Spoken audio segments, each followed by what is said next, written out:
Today, we're talking about optimizing shipping efficiency with dynamic rates. But first, of course, many of you who have been to Parcel Forum before know there's a little housekeeping we've got to get done. Many of you have a cell phone in your hands as we speak. We would love it if you would rate us. Of course, we're 5-star. We all know that, right? Seriously though, rate as we go along. Leave comments. Let the show know how you like this type of style of conversation.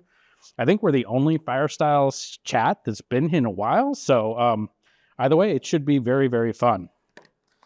Okay. And we are ahead of schedule already. Great audience. All right, let's go ahead. Let's get to some introductions. With me today is Nick Bourquin from UPS. He's the Director of Technology Partnerships. Nick, would you like to give us a little background about yourself? Yeah, of course. First of all, can everyone in the back hear me okay? Yeah. Yes? Awesome. Okay, so I'm Nick Bourquin. I am here from UPS, specifically a part of UPS called UPS Digital. And I focus on delivering value and innovation from the voice of our customer through our partner ecosystem. I've had roles and responsibilities across the IT, product, and marketing organization over the 10 years I've been at UPS. I started actually as an intern, and I had no idea that UPS was so focused on innovation and technology. I thought they just delivered packages, but they spend well over $1 billion a year to innovate and make better capabilities for the physical network that it supports. And my focus, as I said, has been on innovation through the partner ecosystem, which is what brings me here having this discussion with Justin today. So thank you very much for your time. Excellent. And for y'all who don't know me, I know a lot of people in the room do, but there are many of you I'm meeting for the first time, and hello.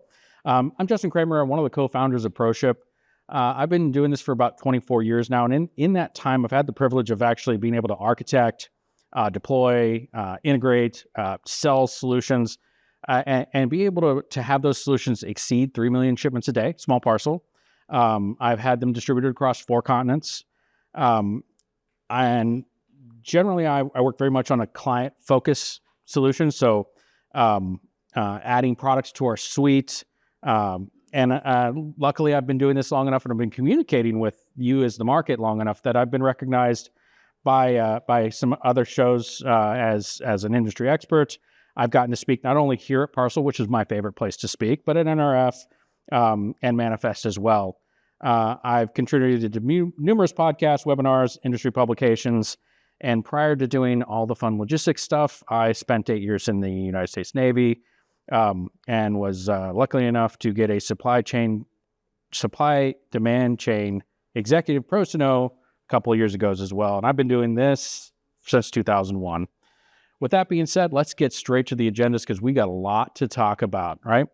So we really want to talk about the dynamics of the benefits of dynamic rates for high volume shippers. We want to talk about how these can improve your efficiencies, especially at the scale. And we want to talk about best practices for leveraging data. We're going to be talking a little bit about data today. I'll try to bring these things back up just in case you want to make sure you catch particular things. But without any further ado, let's go ahead and let's start with the first question. Nick, what is the actual state of dynamic pricing in small parcel right now? Yeah, so it is a good question. And before we jump into the small parcel specific answer, let's take a step back and talk about what is dynamic pricing. Where does it come from? I'm guessing in your heads, you jump to either the airlines or the hotel industry as far as what dynamic pricing is and who's using it today. In the late 70s, the airlines were deregulated and they had a lot more leeway to figure out what they want to do as far as routes and pricing. And American Airlines came out with a Super Saver fare, which was discounted under certain conditions, so it would be a cheaper ticket if it met those criteria. And then in the 80s, they brought in the technology that it takes to really scale this up. And to Justin's comments on data, there's a lot of orchestration of the right data and the right physical and also mathematical considerations in the background to tie it all together and make it a cohesive system.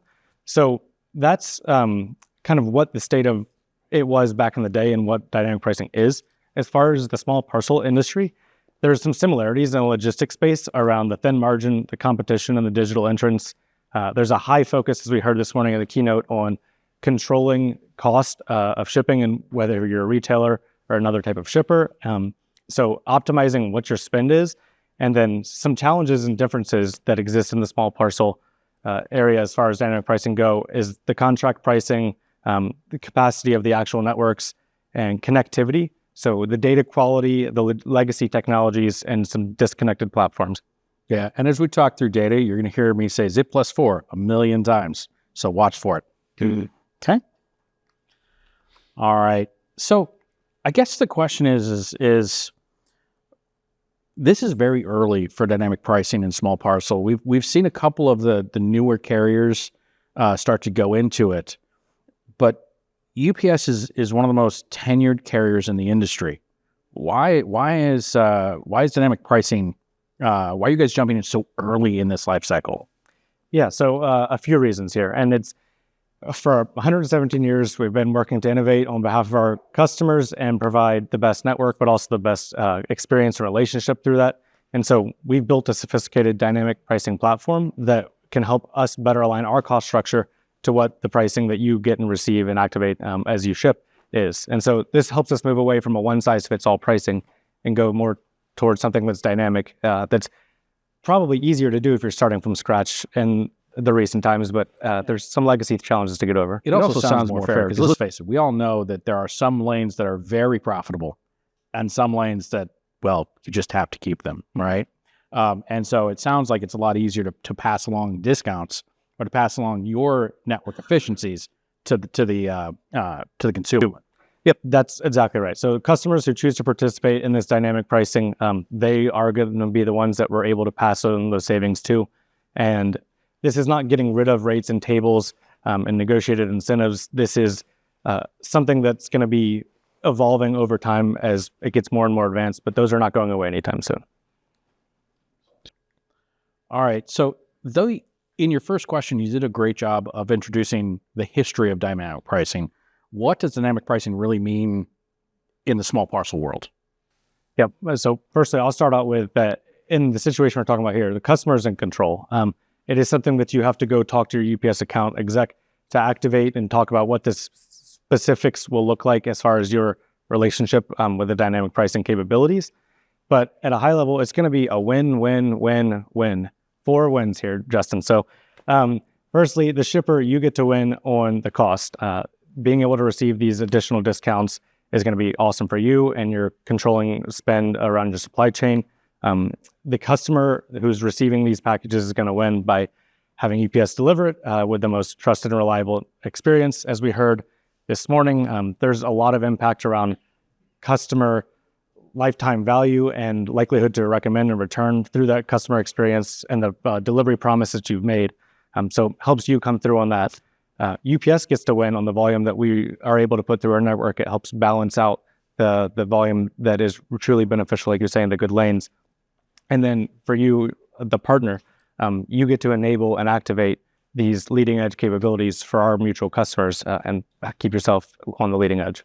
Well, we were practicing just a little while ago. You gave a really great example. Could you share that with the audience? Yeah, so I'd like to share something a little bit more specific. You said zip plus 4. Yeah. Right now, a certain package with certain characteristics, you could ship from zip to zip and you would know the price. But within that zip, there's very likely a multi-story apartment building, some businesses on Main Street, and maybe a more rural home with a half-mile long driveway. The cost to serve and the cost to deliver that package is pretty dramatically different for UPS. However, in more legacy rating structures, that's one price and it's all the same. And so this is what we're talking about when we're able to help price and provide those discounts for if there's an advantage to our network, we can pass that on to you, the shipper. Excellent. And so we've already talked about how this pricing works, but we haven't really talked about the fact that there's already a pricing that probably anybody in here who has an account with UPS or ever has is familiar with, which is tiered discounting. Does this replace that? Is it an either or kind of thing? So this does not replace that at this time. It is something we're working on, but they work in conjunction with each other, and it's really up to you and your account exec to figure out what is the best situation and fit for you with what you're trying to achieve. So another thing, if you're following along, besides zip plus 4, we're going to talk about your account reps a lot. So, good thing it's not a drinking game. That's for later this evening. Okay. All right. So we're all used to, weight and origin destination pair really driving the bulk of a cost.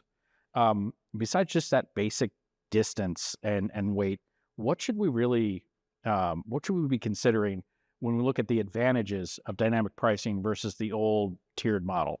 Yeah, so it's in the name, it's dynamic, and this is going to evolve over time. There's pretty obvious characteristics such as package characteristics, shipment characteristic, origin, destination. Like we were talking about, the more hyper-local or zip+4 characteristics around the delivery aspects. And then this will continue to evolve with more and more factors and levers that go into the models that produce these rates. But we're not really talking about, it's not like this is a different service level for UPS, right? We're still, if you're shipping it ground, if you're shipping it SurePost, if you're shipping it express, you're still getting that same level of service though, right? Correct. Same services that you are used to. I guess going a little bit deeper into how this works is it's not necessarily a new rate structure. It's passing on modifiers that adjust or modify the rate that you've already negotiated so that it can go down when we have those savings. So it's all the customer experience that you'd expect out of UPS, just with the ability to get more discounts. Correct. Yes. Okay. Same services, just a different way to get the pricing up front. Excellent. And I think this is another area where we want to re-hit, because we might have touched on this very quickly, and I apologize. We have a tendency to talk fast. We're a little bit ahead of schedule. Let's go back to actually the mechanism by which these discounts are really realized, which is the lanes themselves. And it does sound like if I'm at a scale, I can really take advantage of particular lanes where you guys have maybe built up capacity, but don't have the volume in those lanes yet. Is that correct? Yeah, that's a good way to think about it. So we've all, I don't know about all of you. I know that from the ProShip side, we put out a lot of information during the pandemic about how the carriers were building networks, because the first 2 years of the pandemic, we were all like, give me any spot on any trailer that will get my goods to my final destination. Well, now we're reaping the benefits of that. We're reaping the benefits of significantly more improved networks that in this case may not have had that 10-year growth volume that they were built for. And so now you guys get the opportunity at the scale to take advantage of that. Yeah, I think that goes back to what we were talking about, the state of dynamic pricing with the parcel industry. It's the technology has evolved to enable things like this to happen. It's always been a fairly obvious concept, but certainly not easy to orchestrate. And Exactly. Lots of data, lots of systems. So we've asked a whole lot of what questions so far. What is it? What do I need to do? Let's talk about the how. How do I get to take advantage of this if I'm a shipper? What will the requirements be for me to do this? Sure. So it's a little bit two-pronged. As we said, you're going to have to talk to your account exec and figure out what the actual contractual agreement is going to look like for you in your situation. That's getting it set up. And as far as activating or enabling it through the technology perspective, there's a few ways to do this. And basically, once you've worked out the relational aspect, the technology, we work to make it as simple as possible and take away the complexity. So you can activate it through a few different ways. But if you've agreed to the different dynamic pricing, that's what you'll be billed. Excellent. So another part of this is if I'm thinking about this from my warehouse or from my ship from store, if I'm rating this, and let's say I want to look at a rate shop, so to speak, right? Because a lot of our customers rate shop. When I think dynamic, in my own head, sometimes I get a stock market ticker, right? And you watch the prices go up and down, and you got your candle charts going. Is this that dynamic, or do I have to accept the price before I can see it? Or is this something where I can actually make a request, and whether I systematically use it in my software to determine what the best cost is for this particular shipment, or whether actually human intervention, is this something that's going to dynamically change so quickly I can't do that? So there's two parts of that I want to dig into. Firstly is having the visibility up front. So if you get billed, that's one thing, and you've agreed to what you're going to get billed, highly important. But you also want the information ahead of time and the rating information aspects so that you can make decisions on it, like you're talking about. And so that's part of what we've done with easing the technology integration. The second part of your question is it's like a stock market ticker that you're going to check at 10:05, and then at 10:10 you're going to have a dramatically different rate. No, that's not the way it works today. Maybe in a decade we can get there. That's quite the feat to get, but it's less dynamic than true real-time dynamic changes. So I think we discussed earlier that right now the frequency of these changes is going to be beyond weekly. But over time it sounds like you guys expect that as more data flows through, including those ZIP plus 4s. Okay, one more shot. As soon as the data flows through, we're going to see that start to come down, and this is where I think that I'm gonna break character here a little bit and talk about the way those of us in the multi-carrier shipping software industry see how we could possibly use something like this. As that data flows through and it becomes date specific, as you understand how the lanes are going to be filled up, we do see a spot from multi-carrier shipping software aspect where we could rate shop something which has a longer delivery time, a longer expected date. We could rate it for today on the scale, or we could rate for tomorrow on the scale, because if tomorrow's lane is less full, we'll be able to take advantage of that. Okay, so clearly we don't have the data flow for that yet, where we can truly take advantage of that, where UPS is providing that data at this point in time. But we do see in the future something where we are looking not exactly at the trying to look at a stock ticker and all the prices going up and down, but something where, along with, as we look at advanced date shopping, where you look at pickup, transit, delivery versus customer expectation, we might actually be able to look at moving your pickup, either prioritizing moving your pickup forward, so you do those orders first, or allowing you to, hey, maybe you pick those tomorrow because you get the better price because the lane is less full at that point in time. Okay, so we're not there yet, but this is what we see as these changes occur in the industry, how good products are going to be able to help you do that going forward. I think that goes to, the more precise and more accurate the data gets coming in, it can be more useful in situations like that as it goes forwards.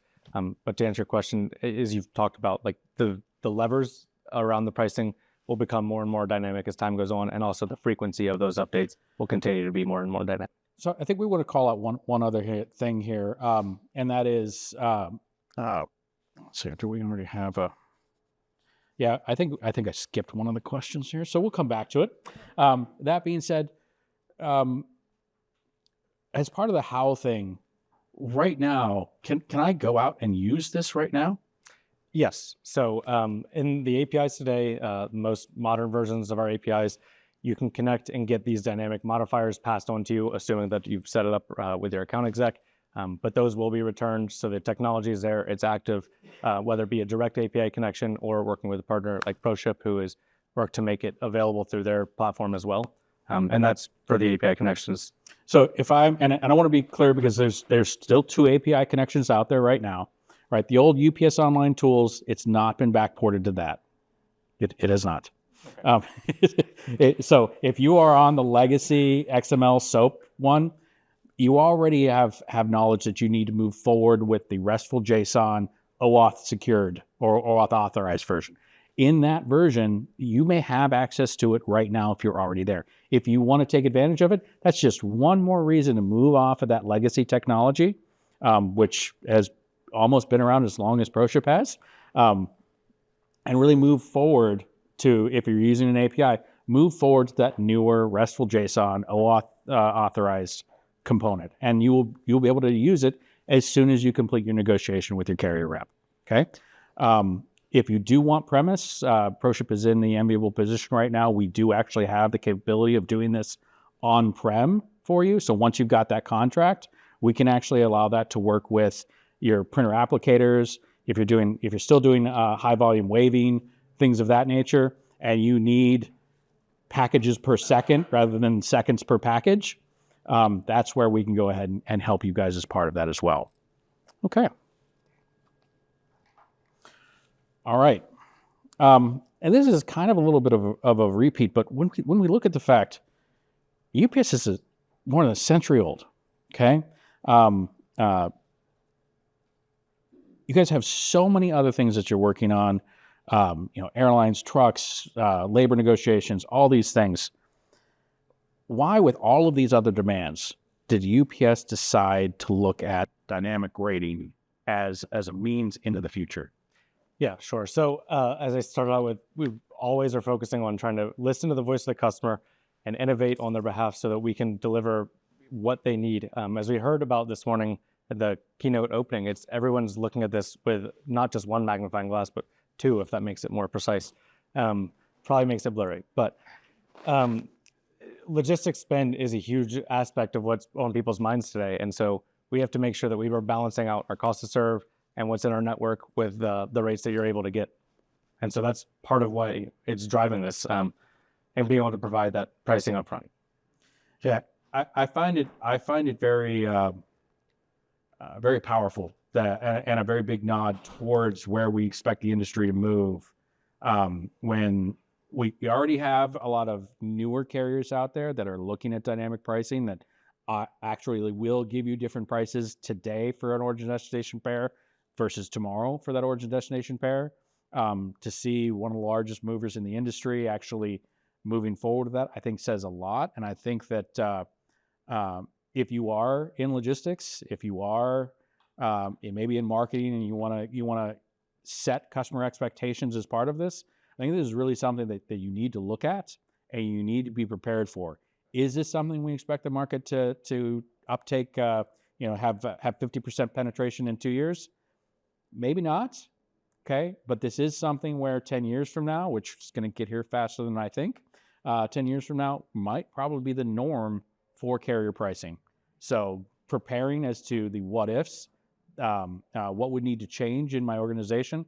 And near and dear to my heart, as any of you have ever heard me speak before, I talk continuously about the enterprise software stack, right? What needs to change in the data flow besides just, and I think we've hit Zip+4 multiple times and why that's important.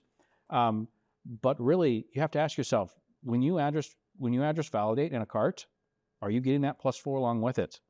Right now, the only customers I know, or the only retailers I know that would be doing that, are ones that are expecting to ship to U.S. military, APO, FPO, DPO, specifically anything to the U.S. Navy. If it does not have a Zip+4, it will be rejected, right? So this is a change to the way things are probably going to, data is probably going to be collected.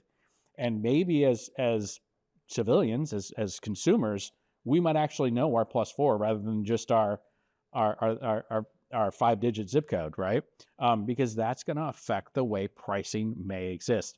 And if that becomes more popular, then probably the first thing we're going to see that really affect is going to be our food delivery, our point-to-point deliveries as well. Not to get too far away from our partners here at UPS right now, but that is one of those things that you're probably going to look at. So just things to note, things to think about as we start to see such a big player move at this. We're probably going to see this normalize faster than if you guys were to move 5 years from now.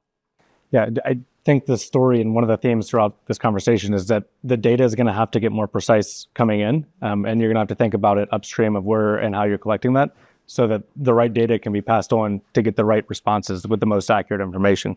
And it will change a little bit of how things work, but that enterprise software stack is hugely important in that.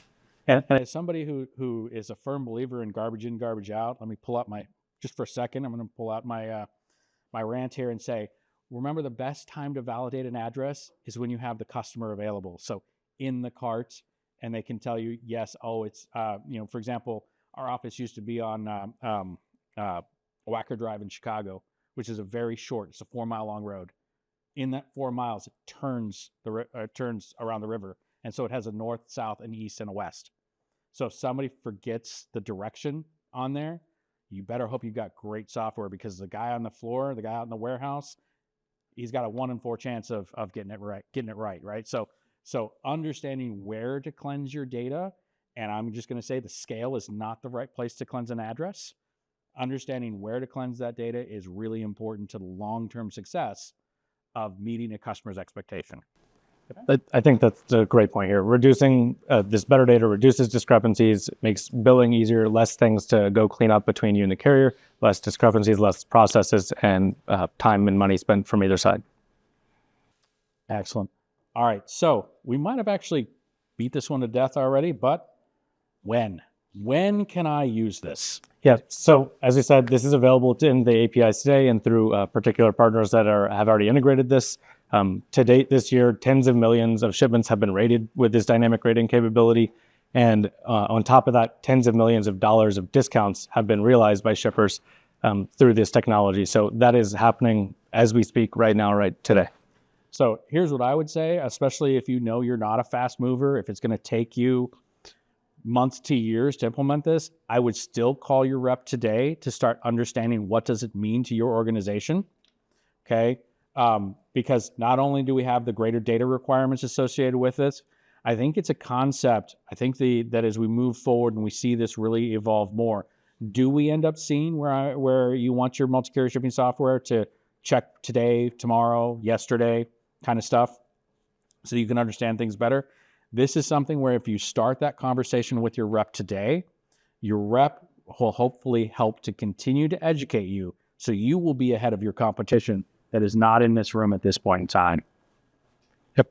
I think that's this rating capability. It's not just a rating capability. It is an additional tool and lever that you can use around the customer experience, the delivery promise, what they experience, how you run your business from a logistics standpoint. So it's an input into that, not the final answer. Yeah. So with this, we wanted to make sure that everybody walked away with, hey, we're able to implement a dynamic rating system today. There's a lot of data associated with it. That's really what gives you the discount, right? The understanding of how the carriers are actually tracking the capacity of their lanes. That's what drives these discounts for you. And then the whole thing is not only from your own side, but from the carrier's side, there's all this monitoring and optimization. And that's where we're going to get the feedback mechanisms, where we're going to get the data to feedback those mechanisms that over the past undisclosed amount of time that we've been working together on this, that we've been working on to ensure that whether that feedback mechanism is monthly, weekly, or daily, we have the ability to communicate that without disrupting the way you operate once you have adjusted to dynamic pricing. Okay? So we specifically worked really hard to move as quick as possible in assumption that there would be questions. But that being said, please, for those of you, and 1 second, my friend here, for those of you who need to know who we are, snap a pic, email us, let us know what you need to know. And with that, let me go ahead, and I already saw a hand in the back. Yes, sir. So out of the tens of millions of shipments so far on their dynamic pricing, did all those shipments receive savings? Or there were some shipments that had increases too as well. And, that's one question. The next question is, how do the customers determine really the true value? Are they able to see both? Or do they always pay less than their contracted rates? Or if you have a dynamic price that comes in that's higher than their contracted rates, would that still apply? Yeah, if you take Atlas, I'll take the rate shopping app. Sure.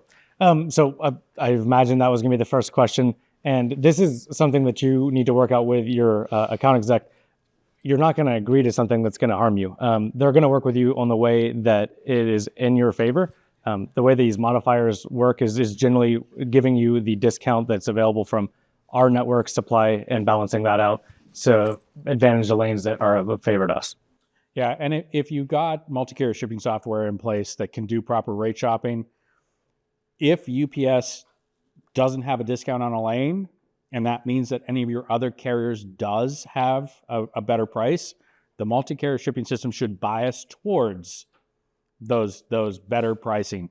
We were joking a little bit before.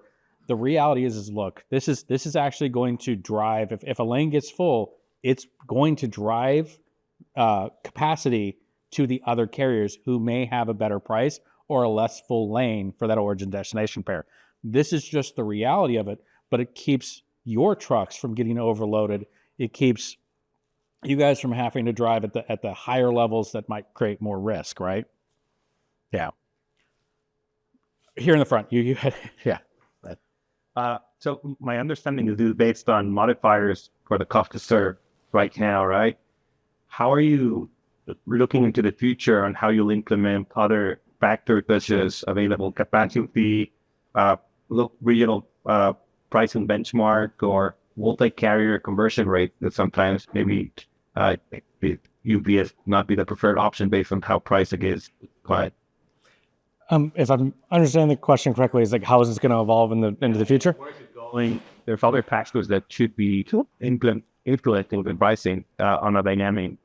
Yeah, I think that you've touched on it right there. Is that additional factors will come into play to make it a more and more advanced capability around what is included in determining that price and the outcome there.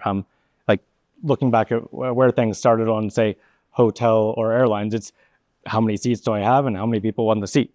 But they eventually got to a highly sophisticated model around probably hundreds, if not thousands of inputs to determine that. So I hope that answers your question. And I want to follow up on part of what you're talking about how the shift may occur. And look, we saw this during the pandemic where you could only get one 48-foot trailer from a particular carrier, right? There are tools from the multi-carrier shipping software side to ensure that you don't overcapacity another carrier just because two of your carriers, because let's face it, if this does take off, we know that other carriers are going to do this, right? So we don't want to just throw everything to, let's say, the United States Post Office, because that may not meet your requirements, that may overburden and cause things even worse. Multi-carrier shipping software does have things such as carrier volume balancing to help balance that out, okay? Steve, saw your hand up next? Yeah. So times with those that have pricing, very short concept on it, the value, how it, I don't say want to. And the reason why I ask is like a scenario of, let's say, B type orders where if I need 25 pieces, they want to quote the price. If I take the operator or 5 days to fit that order together, depending on how order it is. And then if the price changes, that's going to be a challenge. I realize it change that often can happen. Yeah. But how do we build that in and start educating as a 3DL parking lot? Great question. And so I think there's going to be a few different ways to approach that. Is firstly, working with, I know it's on repeat, but work with your account exec to understand what you're actually agreeing to and what you're going in with, setting up what you're comfortable with. Secondly is it's going to be an evolution of how you behave in your operation and what you do with the information that you're expecting from our side. As it does become more and more frequent as far as updates, that's going to have to change what happens. And if it's not something that you're able to either consume or process, we'll have to work through exactly how that becomes real. Does that make sense? Now, yeah, to that point though, couldn't you then give the ability to request a rate that does not include the modifiers? Meaning that would be kind of a worst case scenario. Yeah. And then if you Kind of a fallback. then, great. Yeah. But like, at least then they have the worst case scenario. I think it's going to depend upon your supplier, okay? Because a good supplier will break out that discount so that you know how that affects the whole discount process, and therefore, yes, you could remath, or the supplier could remath back to a base rate, if you will, such that you can you can negotiate with your customer based upon that standard negotiated rate. But I see that as something where not so much as their problem, because they're going to supply all the data. I see that as the execution software's problem to be able to give you that option. Okay. I do want to point something out though that we did miss. You guys are gathering data right now, though, right? It's one of those things where you've got packages in flux right now as we speak.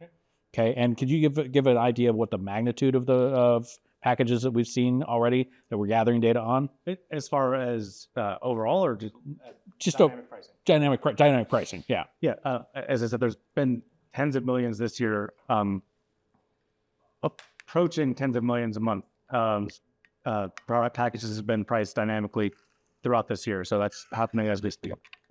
And that's where the data is going to come from. That's going to start educating those reps to really give you some of the answers that haven't been answers to questions that haven't been asked yet internally inside UPS or from an existing person. Yes. What about the invoicing process? How do you know what we got? Great question. Yeah, so that's a great question. Marrying up what you're receiving as far as rates ahead of time and the visibility and what you're going to actually get billed, that's part of the technical complexity that we had to make live on our end so that it goes through accurately and you get what you receive. Some of it does go to that previous question of, well, if I get a rate today but don't use it for another month or two, am I going to get billed accurately? And there's a time in their threshold that once you cross that, it's probably not a reliable rate anymore. One of the things that we discuss is that if you move to dynamic pricing, we don't see a method of tiered pricing to exist anymore. So unlike your tiered pricing, which you get the right answer Saturday after you've shipped it, in this case, the answer we quote, and by we I mean the multi-carrier shipping software, the answer we quote is should be able to be given to your accounting department so they can audit it. Right. Yeah. And that kind of goes back to that same theme of the more precise and accurate data ahead of time, the more precise and accurate their answer will be on the tail end, and less reconciliation there, obviously. But if the data is not representative of what the reality is, there will be differences. So I'll just bring this up because obviously there are a lot of third-party audit firms that are out there. So this would pretty much create a whole new level of complexity, right? Look, the multi-carrier shipping software should still be able to send the quote that it got that day to them, and the EDI-based invoices should still be able to go to them as well. So yes, is it a twist on how things happen?